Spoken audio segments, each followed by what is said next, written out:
Today on What's on the Bench, a mess. No, sorry, that's tomorrow. But I am going to show you how to make some of these out of just plain old threaded rod. So sit back, relax, grab a beverage and a sandwich, and let's get wrenching.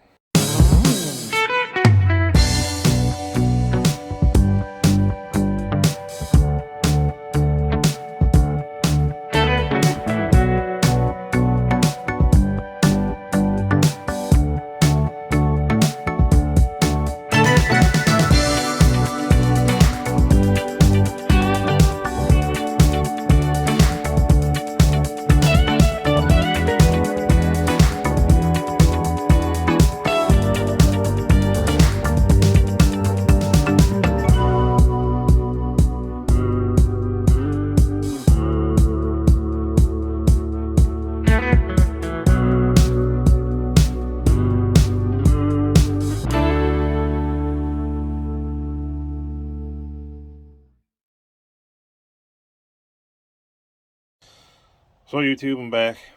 We're wrenching on the Flurry. We're going to make us some of these lovely hold downs for the battery out of this old, threaded rod that I believe I used as a paint hook for the wife's tow hooks on her Chevy, so I can make it look like a newer style, I guess. So what we're going to do, we're going to take this threaded rod here, which is already bent, line her up side by side. And right where these nuts I got here, focus here, like that, we're going to mark the threaded rod with a paint marker. Cut that off there. It actually gives us plenty of threads because I already got it previously marked. At right here is where the current battery sits with the hold down. So I have this much threads to contend with, and I already got a bend started here, so I'm good. I just have to continue that over. So when I get set up, we'll be right with you. Okay, YouTube. Wheel of death, previously marked right here. So we'll get ready and we'll cut.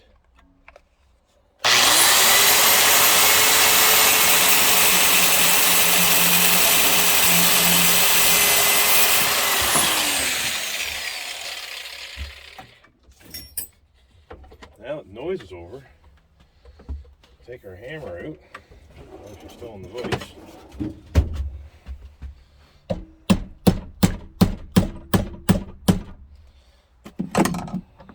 Well, we can take her out. Like that. Give her a good.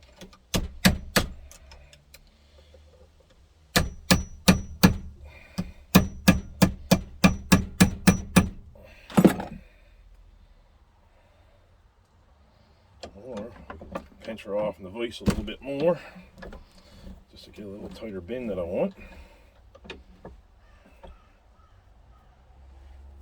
It's not rocket science, people, or like Fallout Works is rocket appliances, right?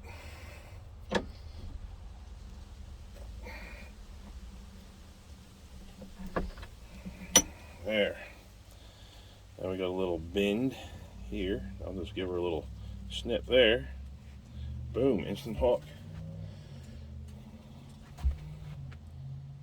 So here's where the custom fabrication comes in. So there's the little bend I ended up with. I put it back in the vise. I clamped it here and here so it was sitting like this in the vise. And just tightened it up, squeezed it in, then I lopped it off with the death wheel. So now we need to clean this edge up.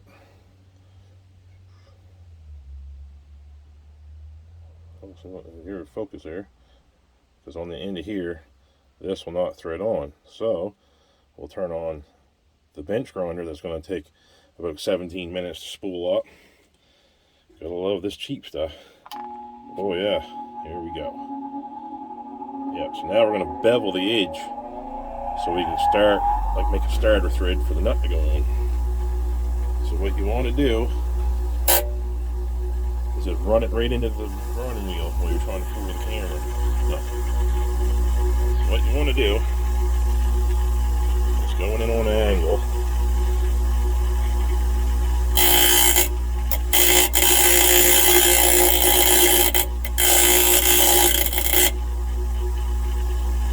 Start to see something like that. It's all beveled up there. Grab your nut.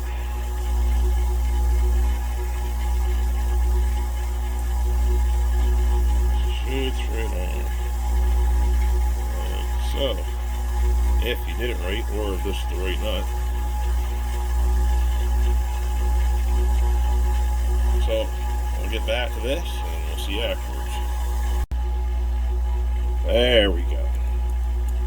Just need to get a little bit more bevel on that. And perfect. So now we have a perfectly good rod. This one is at a old Dodge, but it helped me out, make it sort of a template. You know, it's not exact, but safety people, right? Your battery's not flopping around in there, and when you're going into a corner at Mach 60, right? So I'm going to make another one, and I'll show you the finished product. So on a straight piece of thread rod, I marked right where the bend will be, and I rolled it out, you know, to get to where it needs to be, and then I gave myself a little bit extra, so that way now I can cut this off, clean this end up, spin a nut on as far as here, put that in the vise like so with the nut, and hammer the end up. So I'll get at that, I'll cut it, and I'll bring you back and show you. You can see what I did here, YouTube. Put two nuts on in the vise. This is where the mark was for the bend. This is where I marked to cut it. So now I'll just take my hammer and we'll just give her the little tap up or tap down, whatever way it's going to go easiest. So I'll get back at you. As you can see, she's bent. So I just took the nut out after I got her bent this much, the way it was in the vise. And then I get her like that, so I can turn her over either way, and now just give her a little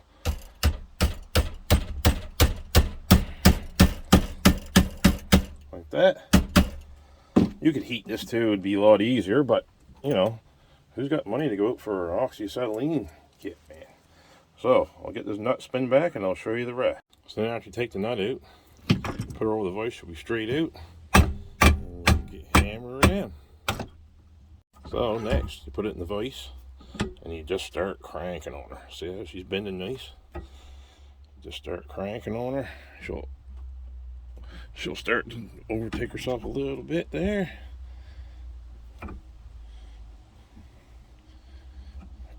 See that?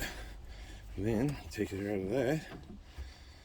Now you can stick her in there again. Oh, sorry about that. Then you can just peel it right up. Then you just take your death wheel and cut that remainder piece off, which I ain't gonna throw away because, believe it or not, I might be able to make a bolt out of that for an RC or something. You know, everything's got a purpose. So there you are. We have two perfectly custom. Oh, where's one of my nuts here? There he is. Two custom battery hold downs. So like that. So let's go put them in. So YouTubers, like that.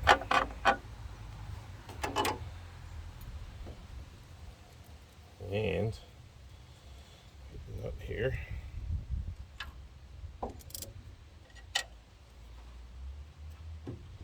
Voila, like that. Or you can, like this. It don't matter. Yeah, we'll just bend that in a little bit, you know. just because. There's that. Now we need our battery. Oh yeah, it's a brand new battery. What I mean by brand new battery, I mean the battery out of my mud truck, aka old girl, which is full of mud over the battery. And what I mean by brand new is I took Bon Amy and cleaned it. Just kidding. No, she's not a new battery. So now, what we want to do is get her a hold down that I got from the junkyard. I had my old Jeep. I always leave these long. I know you guys can say, "Oh, that's a waste. Why would you do that?" Well, you just never know when you're broke down somewhere and the only battery you can get maybe this much taller. Might clear the hood. You know what I mean? Like just in case, you never know. Have yourself prepared in case you're gonna break down, because these old cars, they're not, they're not spring chickens anymore. Especially if you're running some of the original electronics and stuff, which I know a lot of you are probably screaming at the TV, "You're running what?" But it happens. You're on a budget sometimes, you try to do what you can. Oops, sorry about that. Here's the other one.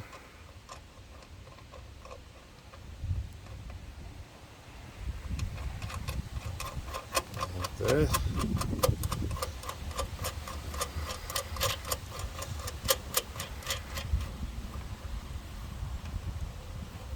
So this was 1/4 inch threaded rod is what I used. Bought stuff at the hardware store. Home hardware, like, that's our hardware store here in town, so that's where I would have picked her up. The washers and nuts would come from there as well. Tighten this up to 7/16 wrench.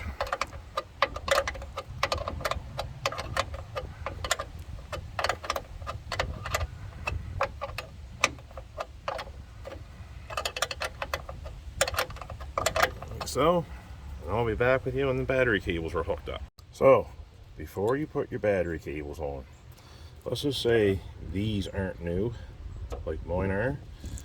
You got this little tip on here.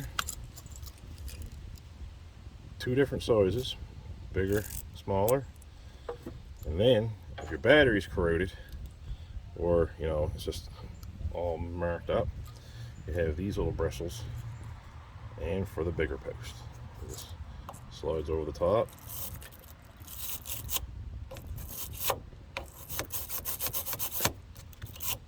And sometimes I give them a little clean up down there like that. Also too, guys and gals, if you come at a vehicle and this thing is just, I've seen them where there's big white gobs of corrosion on these battery cables. Baking soda. Sprinkle it down with baking soda, hose it off.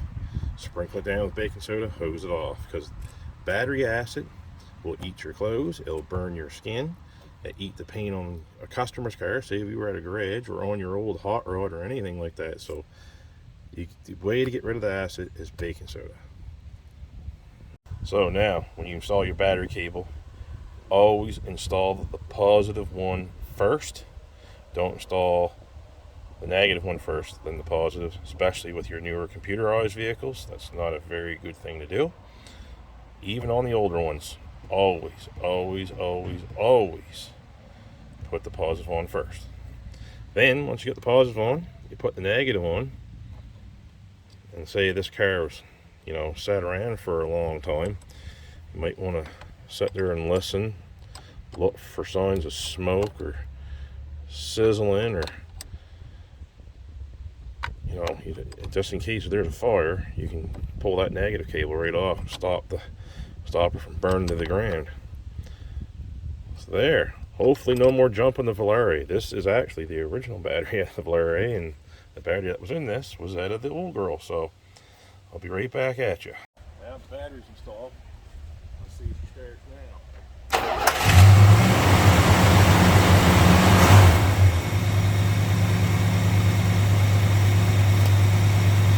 purrs like a kitten.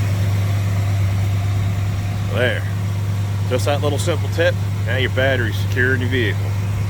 So YouTube, do this in between wind gusts because the wind's blowing 100 miles an hour. So, see what I'm getting ready to do, right? My good buddy steel wool and the old, let's get this sort of looking presentable, kinda, you know, showed you before, just a look from kinda to look at that.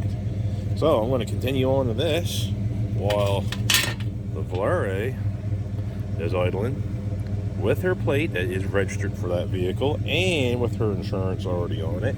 So you know what that's tempting for, a test drive, but I got to eat turkey dinner first, so I better get on to cleaning these so I can get ready to show you guys how to install these in the car. So we're at the rear of the vehicle. Here's the little clips. They'll fall up here and go across, boop, boop, boop, all the way down to the trunk. So the chrome trim comes down, meets in the middle up there. They're two-piece. Then once they come down here, there's a cap that goes over here. It's another little piece of aluminum, and it's got little nuts here that holds it in place. And this would be the rear trim here, and this is the piece that bolts on. So I'll get set up and we'll get that on the car.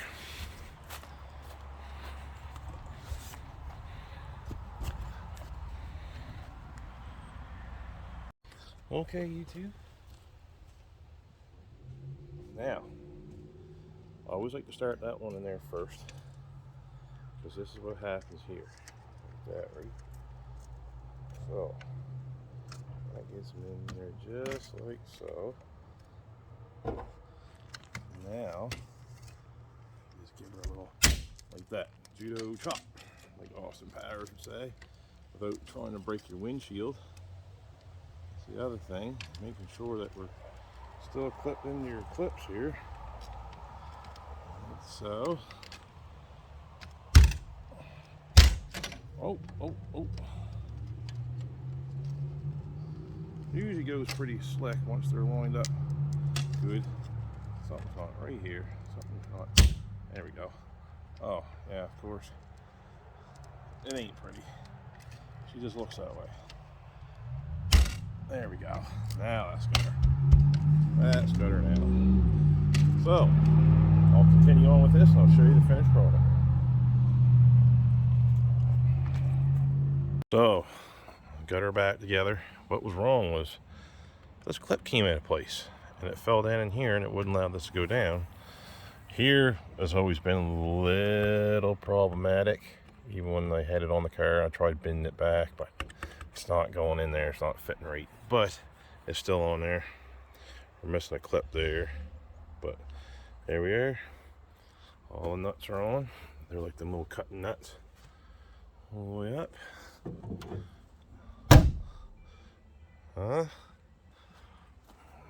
Now we're talking. So I'll get on to the front and we'll see you there. Just a little tech tip before we get to the front. This is for removing chrome trim off your vehicle. Very helpful. The blunt end of a carpenter's pencil and a good old-fashioned pick from Canadian Tire. These tools can help you immensely if, say, the chrome trim gets stuck or you hit it in the wrong spot and you shouldn't have. You gotta take it back off. But this hero, you can get underneath of it and you just give her a little wiggle, snap. Off she comes. Just that easy. So, anybody out there in YouTube land need this glass with no breaks, no cracks, no scratches. Yes, it's got 10 on it, but I did a nice job. And all this is all the trim in Bonnaroo's, and this is all that fiberglass panel with all the nuts on the back. I even repaired these. because there was a couple nuts that pulled out. So I repaired them. I fiberglassed them back because this is all fiberglass. All of this. So I was getting ready to put these back in the car. I was gonna just go around the seam. I was gonna put them windows back in because it's what I had. But then, good old Jimmy pulls through again. He's a good man. On YouTube, there it is. The front chrome's installed. The wipers are installed. The hood pins are in. The bumpers are on. The windows are in. All the lights are new, except for the two front marker lights, which I'll take care of on Tuesday when the app opens up. Yes.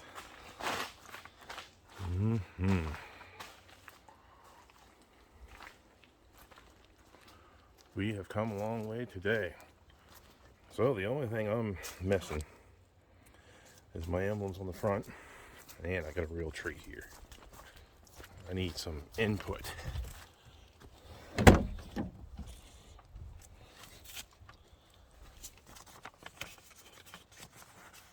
Boom. Got two of them.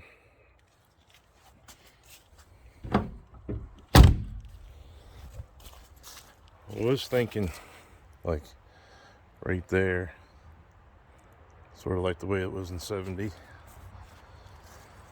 then I tried there. Then I tried the way they were on the 68s and stuff. Back here and here. And above the Valeri when the Valeri badge is in. But I don't have the clips. I don't know if I'm going to have to adhesive these on or 3M tape them. But something's going to happen. But I just didn't like it there. I just thought it looked much nicer there. Let me know what you think. Comment down below. Okay, YouTube. Welcome back. Now we get the seam seal. Our lovely body work. So I got the hole cut. See if we can get you in there. So you can see what I'm doing with the beautiness of the body work here. All right, there we go.